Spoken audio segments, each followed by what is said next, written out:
Anak ni Baron Geisler na si Sofia may nakakaantig na sinabi sa kanya pagkatapos makalaya sa kulungan.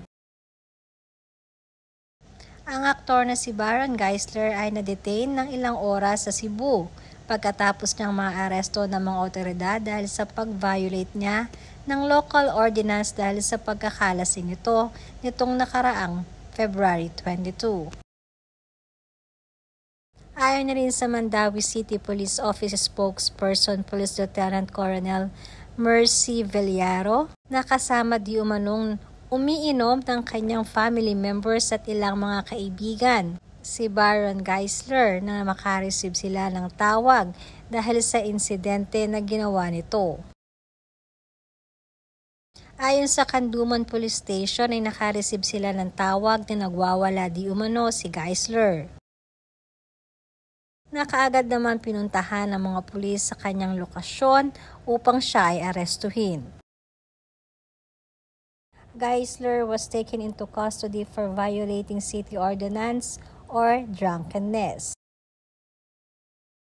Sinabi din ni Villaro na nagkasundo na ang both parties na mag-settled, kaya naman na-release din si Geisler around 6 p.m. at nagbayad din ito ng fine na 500 pesos. Kahapon naman nagsalita na si Geisler sa pamamagitan ng kanyang social media account at binasag na rin ito ang katotohanan at sinasabing he's seeking for legal advice. Narito ang sinabi ni Baron. Breaking my silence. There's a lot of misinformation circulating, especially from news outlets that fail to verify the facts between reporting.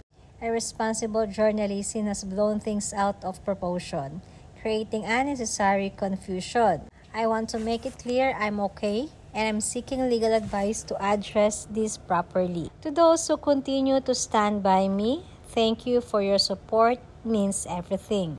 Ayon na rin sa aming source ay nag-alala di umano ng sobra ang anak ni Baron na si Sofia.